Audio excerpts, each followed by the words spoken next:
Zaburi ya 90, na ni zaburi nzuri sana, zaburi ya Musa, aliandika Musa. Katika mstari wa kuanzia mstari wa 9, lakini nataka tusimame katika mstari wa 12 tuweze kujifunza kitu.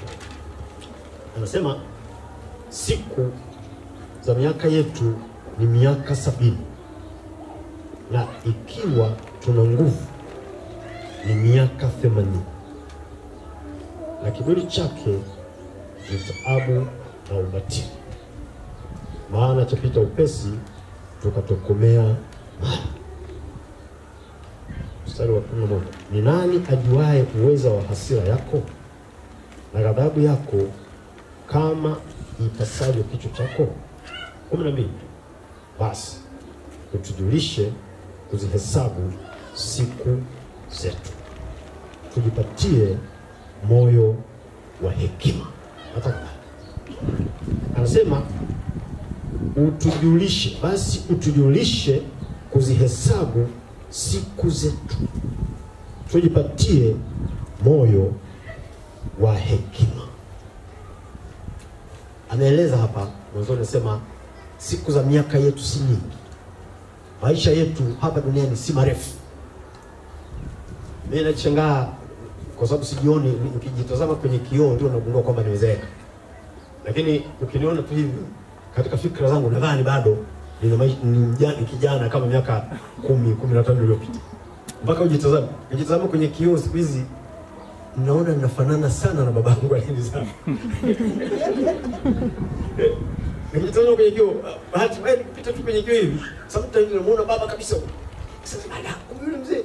Sasa ile sura yule mzee ndio unajua kwamba sasa time is gone. Karibu kipenga kinapulizwa. Kapira umeisha. Rafiki, si naona ni very few, ni siku chache tu. Naona siku chache sana zilizopita. Na unajua nafsi haizeki, unafahamu? Nafsi haizeki. Yaani ninawishi sometimes mwili ndio unachoka. Hauwezi kubeba mambo ambayo ulikuwa unafanya ukiwa kijana. Sasa hivi kuna mambo ambayo siwezi kufanya. Wakati mwingine sio kwa sababu sipendi, lakini kwa sababu nguvu za kufanya yale mambo hazipo tena. Sasa lakini nafsi iko pale pale.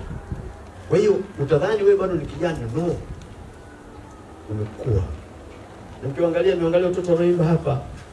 Watoto wengine wanazaliwa hapa tunawaona, tumeshika kwenda kuwapa pongezi mama zao. Sasa ni watu wazima. Ndio unasema kama huyu mtoto saizi yuko hapa. Basi na mimi nimeenda muda usoko, sio siku sihema, sio. Sasa Zaburi anasema siku za miaka yetu si nyingi, maisha yetu si marefu. Tukiwa na nguvu anasema ni miaka 70, tukiwa na nguvu ni 80. Lakini napenda pale anasema utufundishe kuzihesabu siku zetu, utupe moyo wa hekima. Kama kanisa la Mungu, kama watu wa Mungu, umwambie Mungu unifundishe kuzihesabu siku zangu, kujua wakati, kujua majira na nyakati, hivyo ufanye vizuri ili ukiondoka tukukumbuke. Ukiondoka tuseme yule mama alikuwa mtumishi wa Mungu. Na bahati mbaya sana katika maisha yetu sisi sielewi, lakini mimi siku hizi nishabadilika. Napenda kumwambia mtu akifanya vizuri nasema hapo. Mara nyingi tunamwagia mtu sifa akiwa hasikii. Yale yote ambayo tunayo hapa, mama msiku angasikia akiwa hai, inawezekana angefanya vizuri zaidi. Lakini mara nyingi tuna tabia ya kungojea mpaka mtu afe tukiwa kwenye jeneza lake au makaburini ndio tunasema yale mema yake. Lakini pia tuna tabia ya kutosema mabaya ya mtu. Alafu tunangojea mpaka hata akifa, of course hakujai kusema mtu akasema vibaya bado. Lakini ni vema tumwambie mtu hili si sawa, hii ni sawa. Na wewe mtu wa Mungu lazima ujifunze. Kwa sababu anasema utufundishe, utupe moyo wa hekima. Tujue kuzihesabu siku.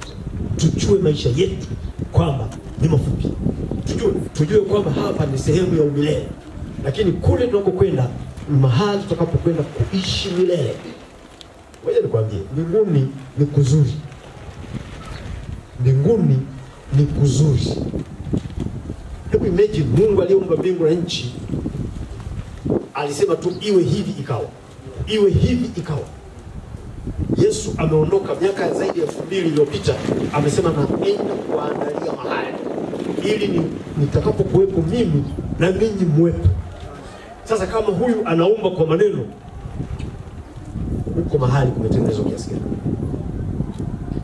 Hatupati picha sana vizuri kulivyo, lakini that place is good. Pale mahali ni mahali kama. Na kwa taarifa yako, kama kweli mama yetu, mama mchungaji Msigwa angeulizwa kule kwamba tukurudishe, angekataa. Angesema kulasi ndibi tani. Sindibi. Angekataa, angesema huko sirudi. Huko kuna magonjwa, kuna maudhi, kuna makoroko, kuna vitu vyote. Lakini hivi vyote pia vipo ili kututakasa, ili kutufundisha, ili tufae katika kuingia mji mtakatifu. Bwana asifiwe sana. Kwa hiyo rafiki, kama wewe ni msafiri wa mbinguni, Mungu akupe neema ya kuyachambua maisha yako mwenyewe. Tupate nafasi, ndio maana tunasema tafakari mstari mmoja huu. Tupate nafasi ya kujihoji sisi wenyewe. Maisha yako unayaendesha vipi? Kwa sababu kwa hakika kuondoka tutaondoka. Kama watu wazuri, kama huyu mama ameondoka, wewe na mimi umzuri kiasi gani kwamba wewe unatakiwa uwe spared. Hata ukiwa spared fine, hata kama ukipewa miaka 100 sasa uisha, au upewe miaka hata 200. Leo kuona kwenye picha Mjapani mmoja ana miaka, anasema the oldest person in the world, kwamba mtu mzee sana duniani alikuwa na miaka 100 na kadhaa. Nimeshaona kwenye mtandao. Ukimtazama hana hamu ya dunia yule mtu. Choka mbaya. Halafu kwa sababu amechoka, ukimtazama amechoka, macho yamefinywa hivi, ngozi imekuwa kama ya ng'ombe, imefinya. Sasa unasema furaha gani mtu huyu ana hamu, angeweza kusema sasa baba chukua roho yangu na mimi nirudi nyumbani. Lakini nataka kusema hata upewe miaka mingi kiasi gani, maisha hayo yatapita tu. Kwa hiyo ujiandae kwamba wewe ni msafiri. Bwana Yesu asifiwe sana. Ujiandae kwamba ni msafiri. Unasema hapa hatuna mhudumu. Hapa sio kwetu. Hatutaishi milele mahali hapa. Sasa afadhali upate hasara ya kila kitu hapa duniani, lakini urithi uzima wa milele. Haleluya. Pata hasara ya kila kitu. Wakudhulumu kwenye biashara, wakudhulumu kwa kazini kwako, wakudhulumu kwenye hata maisha, uwe umekataliwa, lakini usikataliwe mbinguni. Kwa sababu ukikosa heaven, ukikosa mbingu, una uhakika wa kupata jehanamu. Huwezi kuikosa. Kama ukikosa mbingu, jehanamu huwezi kukosa. Utapata. Sasa maisha yako yachunguze. Rejesha ushirika wako na Mungu. Kama tunaweza kumkumbuka mama yetu aliyetuacha, tuanze kujifunza kurejesha ushirika wetu na Mungu. Bwana Yesu asifiwe sana. Amen. Rejesha mahusiano yako sahihi na Mungu. Kwa hiyo tukitambua kwamba tuna muda mfupi, tukitambua kwamba maisha ya hapa ni mafupi, itatusaidia kutumia muda tulio nao vizuri kwa faida ya milele, kwa faida ya ufalme wa Mungu. Ukitambua kwamba maisha yako ni mafupi, utajifunza, utatambua, utaweza kutumia muda ambao Mungu amekupa vizuri. Mimi naikumbuka sana story ile, nilikuwa naisikiliza sana, ya Lazaro na yule tajiri. Yule Lazaro anawaambia, umesoma katika Injili ya Luka, anasema baba, huyo Lazaro, yule tajiri anasema, wakiwa kule, maana mnafahamu story vizuri. Lazaro alikuwa maskini, lakini alikuwa tajiri ambaye Lazaro alikuwa anakokota makombo, alikuwa maskini. Lakini walipokufa tajiri yule na Lazaro wote wakafa. Walipofika kule, Biblia inasema Lazaro, Yesu alisema Lazaro alibebwa katika kifua cha Abraham. Ni mahali pazuri. Na yule tajiri akawa anateseka katika ziwa la Mungu. Yesu anasema yule tajiri akiwa katika mateso yake kule kuzimu, akamuona Lazaro yuko mahali pazuri sana. Akaongea na Abrahamu akamwambia, bwana, mtume huyo Lazaro angalau chovye kidole chake kwenye maji niwekee kwa sababu hapa nateseka. Yule akasema, bwana, huko tuliko na huko mliko hakuna mahusiano. Sisi hatuwezi kuja huko, Lazaro hawezi kuja huko, na wala wewe huwezi kuja huko. Akasema, basi kama ni hivyo, mtume basi Lazaro aende kule duniani awaambie ndugu zangu kwamba huku mimi nateseka, wasifuate njia nilizoishi.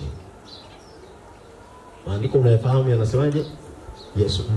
Yesu anasema, Abrahamu akamwambia, kule wako manabii na mitume, wasipowasikia hao, hata kama mtu akishuka kutoka mbinguni hawatasikia. Don't get yourself in that situation. Usifike katika situation kama hii. Bado una nafasi ya kutengeneza. Haleluya. Bado una nafasi ya kuweza kuwa na ushirika na Mungu. Bado una nafasi. Kuna mtu mmoja, mtumishi mmoja nimsikia siku moja anasema, you can't change yesterday. Huwezi kubadilisha jana, lakini unaweza ukafanya kitu leo kuibadilisha kesho yako. Amen. Haleluya. Huwezi kuibadilisha jana, yaliyopita huwezi kuyabadilisha. Kama umemisbehave, huwezi kubadilisha jana uliofanya mabaya yako, lakini leo uko na nafasi ya kuweza kufanya vizuri ili uitengeneze kesho yako. Amen. Tuko pamoja? Amen. Watu wa Mungu, mimi sitaki kulemba leo. Nataka nikupe maana mambo haya tusije tukapata hasara.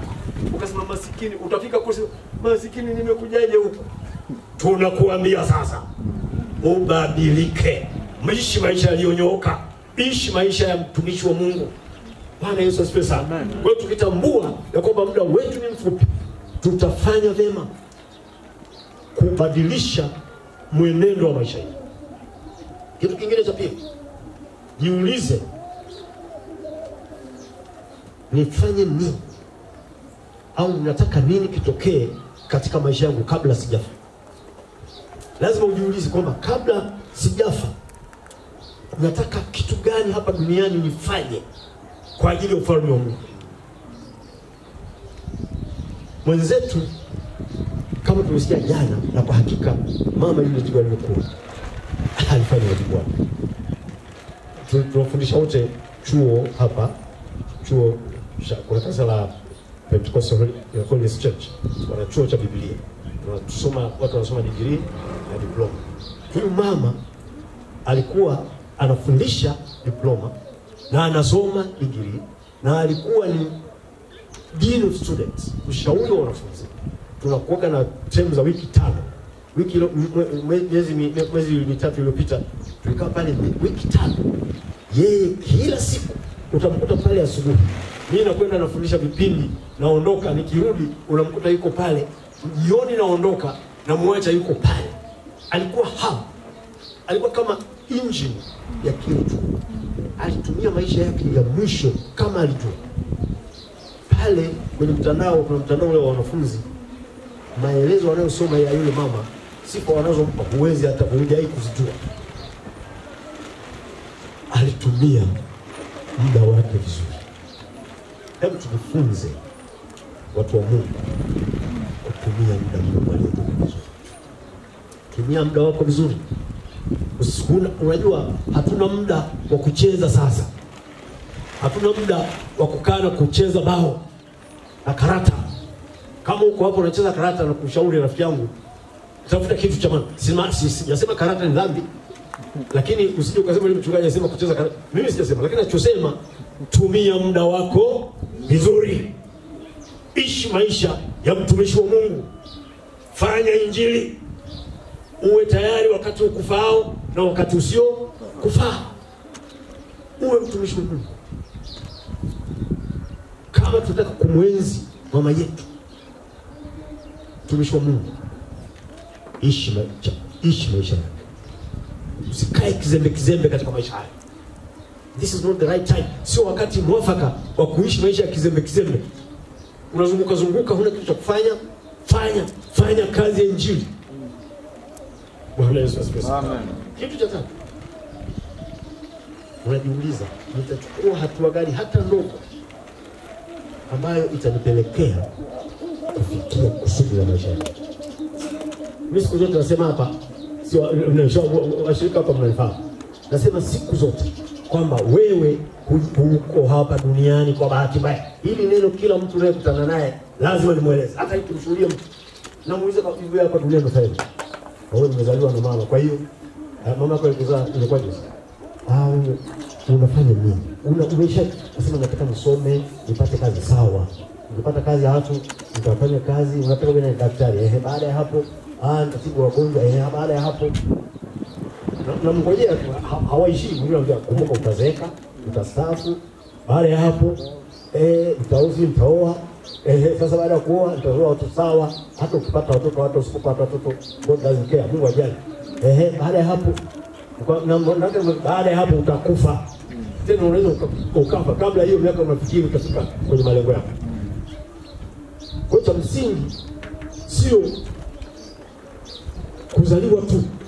Na hatuko hapa kufanya biashara.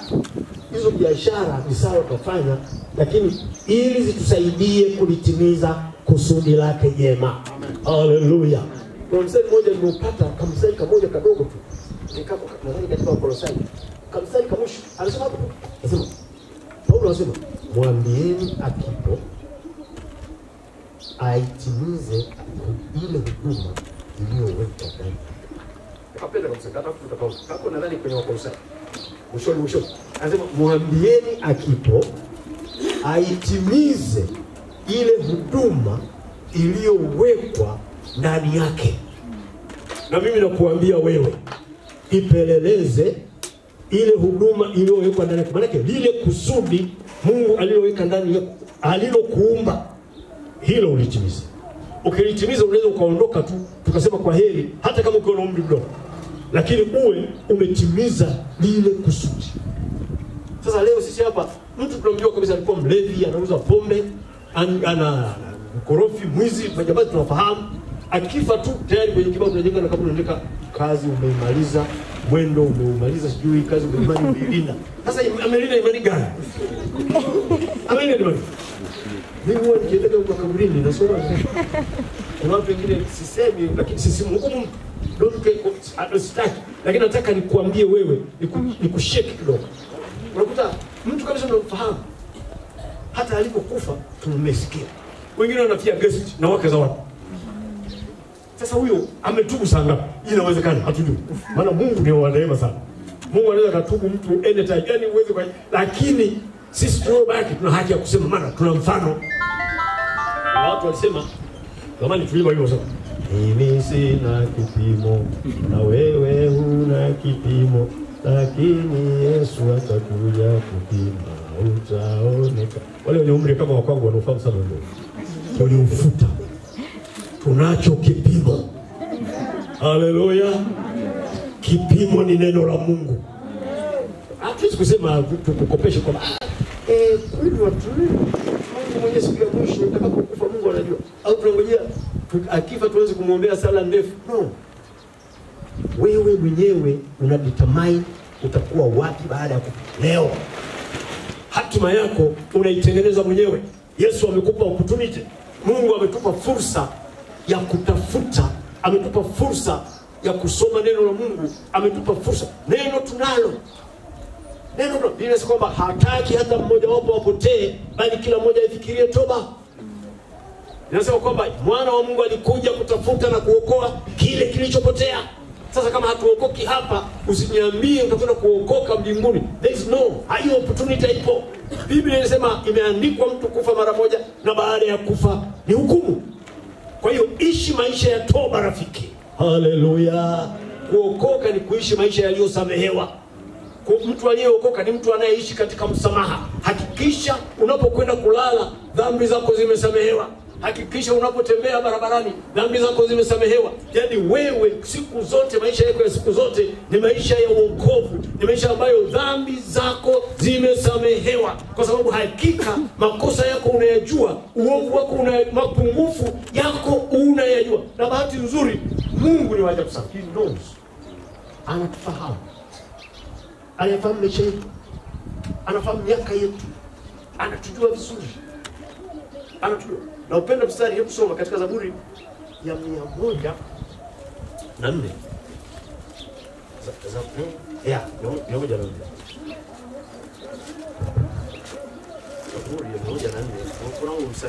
anasema hivi, 103 kuanzia mstari wa 11 mpaka 15. Maana mbingu zilizoinuka juu ya nchi, kadiri ile rehema zake zikuu kwa wamchao. Kama mashariki ilivyo mbali na magharibi, ndivyo alivyoweka dhambi zetu mbali nasi. Kama vile baba awahurumiaje watoto wake, ndivyo Bwana anavyowahurumia wamchao. Kwa maana yeye anatujua umbo letu na kutukumbuka ya kuwa sisi tu mavumbi. Amen. Mwanadamu siku zake zi kama majani, kama ua la kondeni ndivyo asitawivyo. Asante sana. Barikiwa sana. Na hizo haya maneno huwa yanapenda sana. Huwa yanatafakari.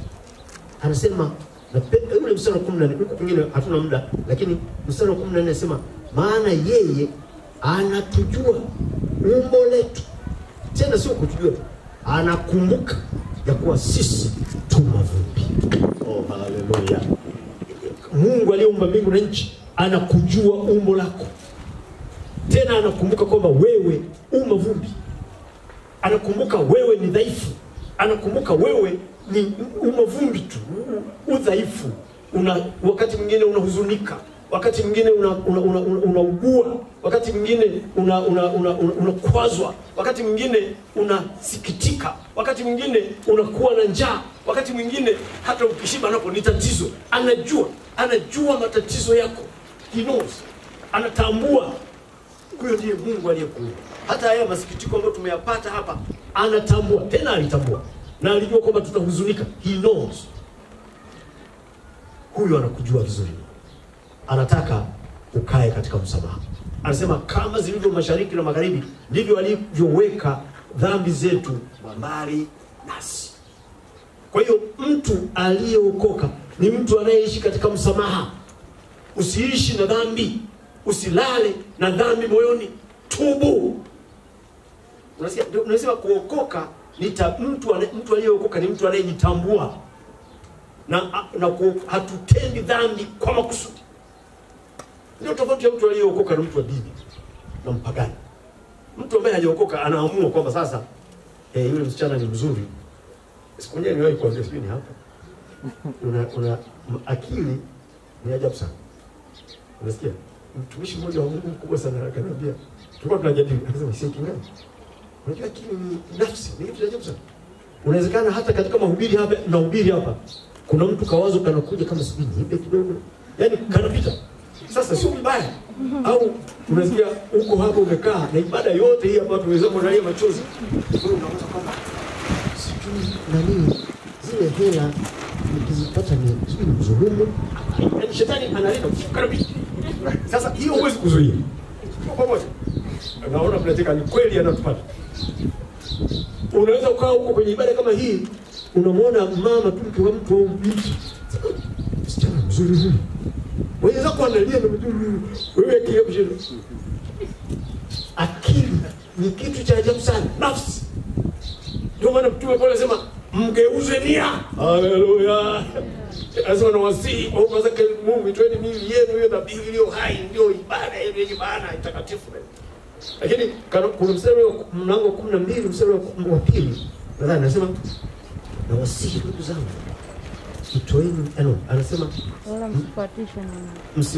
wala msifuatishe namna ya dunia hii. Anasema mgeuzwe nia. Hebu soma mstari ni muhimu, naona umekuja. Hebu soma Warumi 12 mstari wa kwanza na wa pili. Inasema hivi, basi ndugu zangu nawasihi kwa huruma zake Mungu, itoeni miili yenu iwe dhabihu iliyo hai, takatifu ya kumpendeza Mungu, ndiyo ibada yenu yenye maana. Yes. Wala msifuatishe namna ya dunia hii, bali mgeuzwe kufanywa upya nia zenu. Yes. Mpate kujua hakika mapenzi ya Mungu yaliyo mema, ya kumpendeza na ukamilifu. Asante. Anasema mgeuzwe nia. Nia ni nafsi, nia ni will. Ugeuzwe nia. Kuokoka ni kugeuzwa nia. Ni kugeuzwa thinking. Kama ulikuwa unaelekea huku, siku tunasema unageuka unaelekea upande mwingine, umegeuka kabisa. Kwa hiyo kuokoka ni kugeuzwa nia. Sasa kama nia imegeuzwa, hata shetani akileta kitu hiyo sio tatizo, analeta. Akisema no. Mtu mmoja alinifundisha nilipokuwa naokoka mara ya kwanza kabisa. Maana nimuuliza mwalimu.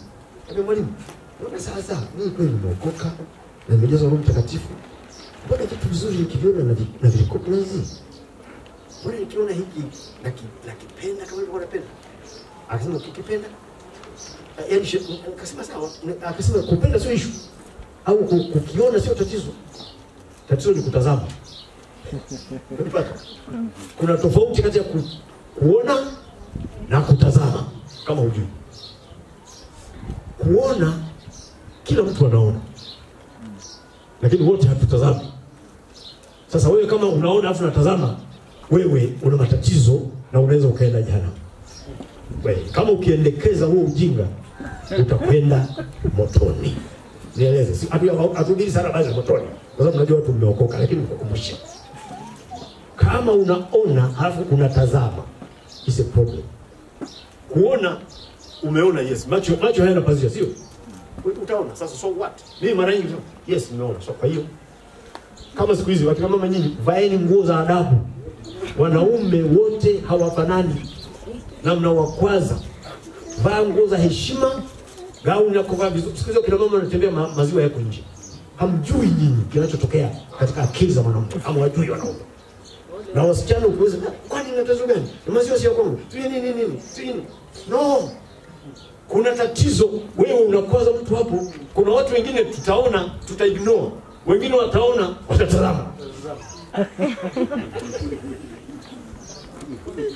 Ugeuzwe nia. Haleluya.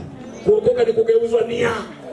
Usiniambie nitaacha dhambi nikioa. Kama una akili za kipumbavu, hata ukioa utafanya upuuzi. Acha katika jina la Bwana. Amen. Kama unataka kumwenzi mama msiku, choose a lady anayeongoza kwa maisha yako. Ishi maisha ya mtu wa Mungu. Ishi maisha yaliyookoka. Ishi maisha safi. Mimi hapa leo sitaficha kitu chochote.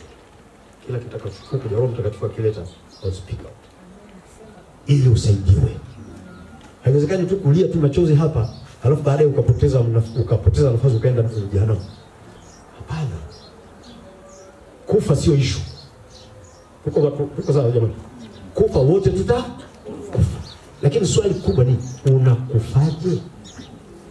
Unafia wapi? Yaani unakufa ukiwa na hali ya namna gani?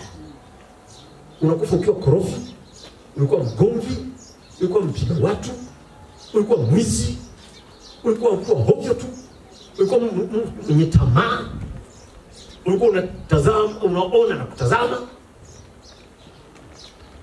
Ishi maisha ya mtu. Na uzuri hapa Mungu anasema anatujua hata udhaifu wetu. Anajua kwamba tu dhaifu, lakini ametupa njia ya kukwepa. Ametupa njia ya kukaa salama. Haleluya. Kwa hiyo watu wa Mungu, Mungu atusaidie. Uache alama. Kuna watu wengine kila mahali alipopita alifanya uharibifu. Wengine wamesoma vizuri, kila ofisi aliyoingia alifanya hovyo. Tunaofahamu, mimi nimefanya kazi serikalini zaidi ya miaka 30 mpaka nimestaafu. Nafahamu. Unajua kwamba fulani alipokuwa hapa paliharibika kabisa. Watu vitu vinavyofanyika huko kwenye ajira, hasa kwenye ajira huko, ni vitu vya hovyo kabisa. Vitu vya hovyo. Wewe mtu wa Mungu, itunze. Haleluya. Ishi maisha ya msamaha, yaliyosamehewa. Ishi maisha yaliyosamehewa.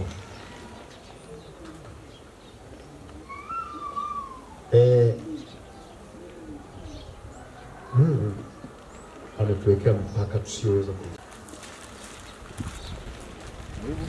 Ayubu mlango wa 14 na mstari wa 5. Ayubu 14 mstari wa 5. Leo unaweza kusoma tu kule juu kote ni kuzuri, lakini mimi nataka ule mstari wa 5. Tutasoma Ayubu 14 mstari wa 1 hadi wa 5.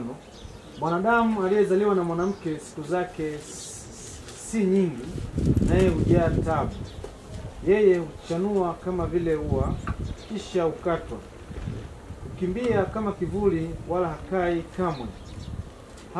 Nawe je, wafumbua macho yako kumwangalia mtu kama yeye na kunitia katika hukumu pamoja nawe?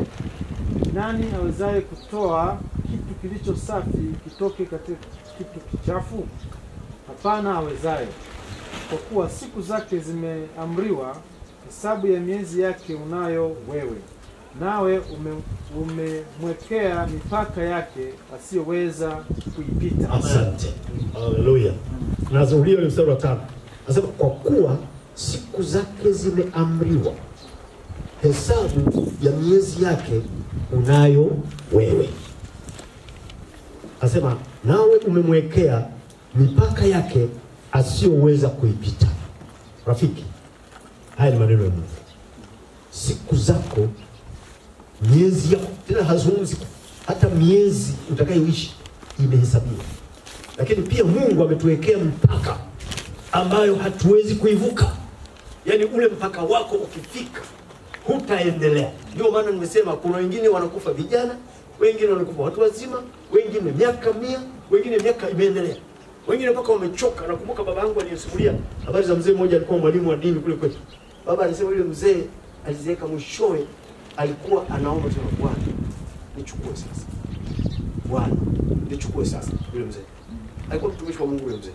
Lakini alizeeka, alipokuwa anaomba Mungu, sasa baba, ninataka nirudi nyumbani. Bibi yake mama mke wangu, mama Kingazi, yule bibi aliishi miaka 124. Alifika mahali wanambeba, wanamweka juani. Wakimsahau anaendelea kuungua. Au kama mwe. Kwa hiyo alikuwa anamtoa, mama mdogo alikuwa anamchukua anamweka juani. Ikifika muda anakuja kubeba, anamrudisha ndani. Alizeeka, alikuwa 124. Kwa hiyo miaka inafika, mtu akisikia mtu amekufa, yule bibi akasema jamani, yule mtoto naye kwa nini amechukua nafasi yangu? Yaani alikuwa kama ingewezekana angedai, angerukia achukue apate nafasi ya kufa. Kuna watu wanafika mahali wanatafuta nafasi ya kufa. Sasa kuna kiwango, inawezekana kuna mambo ambayo wengine wanatakiwa jifunze, hatujui Mungu ana maana gani. Lakini hapa anasema ni siku zako zimehesabiwa. Miezi yako inajulikana. Na Mungu amekuwekea mipaka ambayo hutaweza kuivuka. Yaani zile siku, kuna kipindi ambacho sisi sote hapa hatakwenda. Siku moja nitoa mfano gani hapa? Kwamba kama hapa mimi na miaka sasa naenda 63. 63 ukioniongezea miaka 50 nitakuwa na miaka yeah, 110. It's very old age. Ni umri mrefu. Sasa unawaza kwamba kweli nitafika mimi au wewe tukikuongezea 50. Hebu jipime. Sasa ndio maana nataka kusema jiongezee kidogo. Miaka yako unaijua. Hebu jiongezee miaka 50 mbele. Utakuwa wapi? Utakuwa mbele za uso wa Mungu. Rafiki, ni wakati wa kuchange your mind. Badilisha nia. Mgeukie Bwana vizuri. Kama mambo ulikuwa ufanye sasa, kama watu wazuri kama hawa wanaondoka, wewe na mimi, Bwana Yesu asifiwe. Kwa hiyo Mungu ametuwekea mipaka ambayo hatuwezi. Hebu nimalizie kwa kusema kidogo habari za Sulemani. Sulemani, vitabu maarufu alivyoandika, aliandika vitabu vitatu. Mfalme Suleiman aliandika kitabu cha Wimbo Ulio Bora. Wimbo Ulio Bora aliandika wakati akiwa kijana. Na ndio maana ule Wimbo Ulio Bora ukisoma umejaa mapenzi matupu. Wale mliosoma wimbo, nilikuwa nasoma sielewi. Niusoma kasema sasa Biblia inaandikaje vitu kama hivi. Lakini kuna mtu mmoja aliwahi kufundisha vizuri sana. Akionyesha ule Wimbo Ulio Bora kama ni Mungu, sisi ni bibi harusi. Na kanisa ni bibi harusi. Na Mungu ni Yesu ndiye bwana harusi. Kwa hiyo alifananisha, yule mwalimu namkubali, alikuwa mwalimu mzuri sana. Lakini sasa kuona mwalimu mwingine yoyote aliyefundisha hichi kitabu cha Wimbo Ulio Bora vizuri, labda wapo, mimi sijaimwona. Kwa hiyo aliandika wakati wa ujana wake, lakini alipofika umri wa kati, Mfalme Sulemani aliandika kitabu cha Mithali. Kitabu cha Mithali alikuwa katika umri wa kati, na Sulemani fariki akiwa na miaka 80. Miaka 80 uso. Sasa unaweza kuona umri wa kati wa kwanza, umri wa ujana, umri wa kati labda alikuwa kwenye 50 mpaka 60 labda. Lakini kitabu chake kingine aliandika kitabu cha Mhubiri. Hiki aliandika wakati akiwa mzee. Mwishoni kabisa, kwenye ukingo wa maisha yake. Na ukisoma utaona Mithali, kitabu cha kwanza kile cha Wimbo Ulio Bora kinaeleza mambo mengi. Sio anasema msichana wangu wewe ni mweusi, sio mzuri, sio nini, barakoa yako, hata neno barakoa nimeliona mara ya kwanza kwenye barakoa nimeona kwanza kwenye kitabu cha sasa barakoa, kumbe ni mask. Kiswahili chake kilikuwa sijui. Ameandika sio kasome kwenye Wimbo Ulio Bora. Akasema si barakoa yako imefanya nini? Anamsifu huyo msichana. Kwa hiyo kimejaa mapenzi yamejamleta. Huyo ni kijana Suleiman. Lakini akaandika Mithali alipokuwa katika umri wa kati. Akaandika, mtazijua anaandika mambo kidogo yamenyoka. Ukikaa ukisoma Mithali zake zimetulia pale, kijana sasa huyo ameanza kuwa mtu mwenye hekima za. Lakini Mhubiri anaandika sasa wakati wa kumalizia maisha yake. Sasa nikwambie, katika kitabu cha Mhubiri ndio anaonyesha masikitiko makubwa juu ya maisha ya mwanadamu. Kasome kitabu cha Mhubiri. Sasa nikupe kidogo katika mstari, katika mlango wa 12. Lakini niseme kwenye kitabu cha Mhubiri anapoandika pale ni matokeo ya jumla ya kuporomoka kiroho.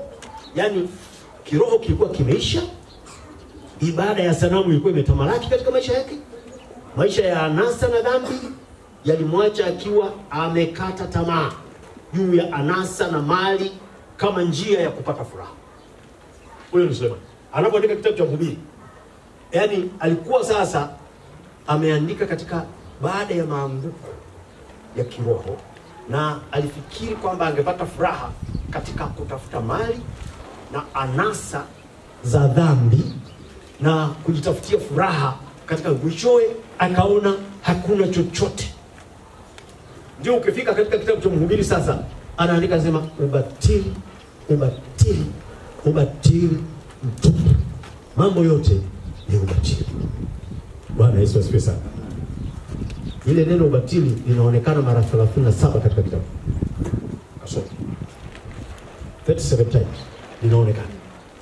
Sasa anaonyesha jinsi ambavyo, na actually kitabu kile kwetu ni mfano mzuri kwa juu ya maisha yake alivyoconduct akiwa kijana, alivyoyaendesha akiwa katika umri wa kati na umri wenye nguvu, vibrant life, na aliyoandika sasa baada ya kuwa amechoka, ndio anakuja kugundua kwamba kumbe maisha ndivyo yalivyo, hamna lolote.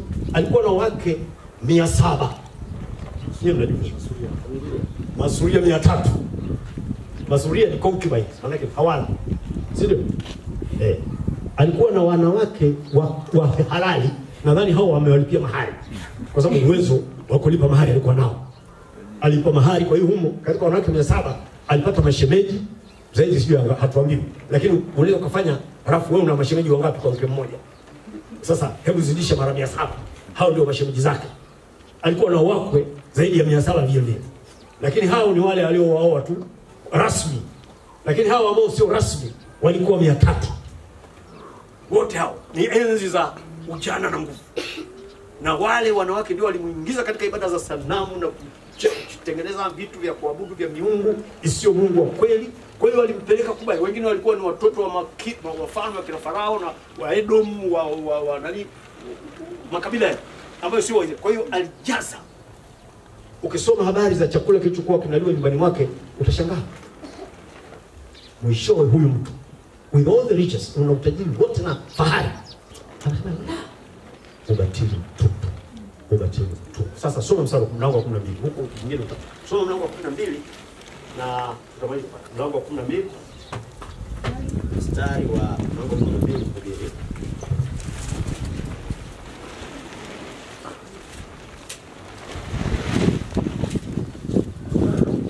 Mlango wa 12 mstari anza mstari wa kwanza. Kumbuke mume wako siku za ujana wako, kabla hazijaja siku zilizo mbaya, wala haijakaribia miaka utakaposema mimi sina furaha katika hiyo. Inatosha. Hapa sasa ni mhubiri, ni wakati sasa amezeeka. Anaposema ubatili, zile anasa ni ubatili mtupu. Wale wanawake 1000 ni ubatili mtupu, na mashemeji zangu na wakwe yote ni ubatili. Zile dhambi na ibada za sanamu vyote kweli ni ubatili, havikumletea furaha moyoni. Anaandika hapa, usifikiri anaandika kwa furaha, anaandika kwa masikitiko. Na actually haya maneno yanatakiwa kutufundisha sisi. Kwa anasema ni ubatili mtupu, mambo yote ni ubatili.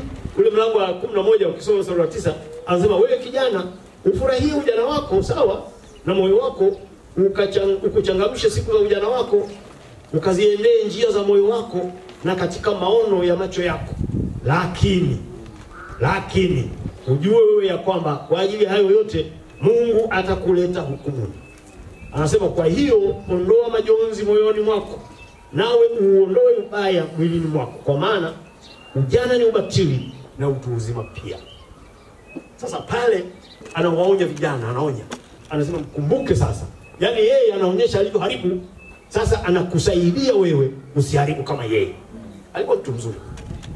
Anaandika ili kukusaidia usije ukaharibu kama yeye. Anasema mkumbuke Muumba wako siku za ujana wako, kabla hazijaja siku hizo mbaya. Siku hizo mbaya zinakuja ukiwa hutaweza, kama hujaondoka na unafanya hovyo, siku hizo mbaya zinakuja. Kwa hiyo ukimaliza katika kitabu hiki mlango wa 12 mstari wa 13 na wa mwisho, anatoa summary ya kitabu hiki. Pale anasema hii ndio jumla ya maneno yote yamekwisha sikiwa. Mche Mungu nawe uzishike amri zake. Kwa maana kwa ujumla ndiyo impasayo mtu. Kwa maana Mungu ataleta hukumuni kila kazi pamoja na kila neno la siri, likiwa jema au likiwa baya. Kwa hiyo nasema jumla ya maneno yote, jumla ya vyote tunavyofanya hapa, jumla ya ibada zetu, jumla ya kila kitu, jumla ya biashara zako, jumla na kazi yako na mshahara wako, jumla ya familia yako, jumla ya vitu vyote, anasema imesikiwa. Jumla ya yote umche Mungu na uzishike amri zake. Bwana Yesu asifiwe sana. Hiyo ndio kitu ambacho Mungu anakutaka rafiki. Mche Mungu, uzishike amri zake. Kwa kuwa kwa hakika hayo ndio ambayo tumewekwa duniani kuyafanya. Ukiwa unafanya kinyume na haya, unafanya ndivyo sivyo. Jumla ya mambo yote rafiki, mche Mungu, uzishike amri zake. Haleluya. Siku zetu si nyingi. Hebu siku hizi ambazo Mungu ametupa tuishi vizuri, tufanye mambo ya adili. Tumche Bwana. Kila mtu atafute. Ule mstari sio umeupata, nataka nimalizie. Wakolosai mlango wa mwisho wa Kolosai, mstari wa mwisho.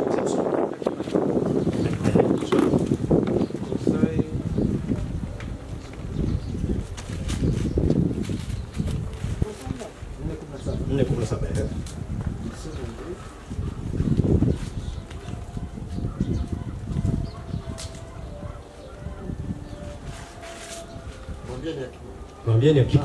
5:17 yake. Mwambieni akipo aiangalie sana huduma ile uliyopewa katika Bwana ili uitimize. Amen. Naupenda sana msali. Nasema mwambieni akipo aiangalie sana ile huduma aliyopewa na Bwana ili aitimize. Uliangalie sana mtumishi wa Mungu uliyeko hapa. Kila mtu unayemsikia, uliangalie sana kama hulijui, ulitafute lile kusudi Mungu ameweka moyoni mwako, amekuumba na kuweka duniani ili ulitimize. It's an instruction. Angalia lile kusudi Mungu ameweka moyoni mwako kwa ajili ya utukufu wake, ulitimize. Usiondoke kabla hujamaliza kazi. Utakuwa umetoroka kazi. Na ukifika kule utaulizwa umekuja kufanya nini? Mbona kazi hujamaliza? Bwana Yesu asifiwe. Kwa hiyo watumishi wa Mungu, tunataka kushirikishana maneno haya tunapokumbuka siku hizi. Hebu katika kitabu cha Kolosai wa Thessalonike ametuambia sisi tusihuzunike kama wale wasiokuwa na matumaini. Unajua mimi nimekaa sana Uhehe. Kule ukienda kwenye bilio utashangaa. Kilio cha kwanza nilihudhuria mwaka 84 kwenye msiba, ilibidi nibaki kule naangalia kinachotendeka. Kwa hiyo wale wakina mama nguo wamefunga na maziwa yote yako na ile kaburi, wale wanaume mshali na hiyo wamemaliza, wale wakina mama wako mle wao fungu ile kitu ngine na hiyo wa hele mtadi sisi wana. Kwa hiyo inaonyesha hakuna kabisa ni tumaini. Sasa wale watu ndio tulikuwa tunahubiri injili kwa wale watu wengi siku hizi wameokoka. Wanajua sasa kinatokea mtu anapotoka nini kinatokea. Wamerudi kwa yule aliyewaleta. Bwana siku sana. Ulipozaliwa kujaza fomu. Jaza fomu ya kuomba kuzaliwa. Na kujaza fomu ya kuomba hata kuchagua ukoo utakapozaliwa. Ukuchagua hata baba atakayekuzaa na mama. Mungu ali. Na utakapoondoka unahitaji kujaza fomu. Yupo anayekujua vizuri. Huyo nimalize kusema anakupenda sana. Haleluya. Anakupenda sana. Haya tunayopitia anayejua. Na ameahidi kutupa nguvu za kuyahimili. Haleluya. Hebu tusimame.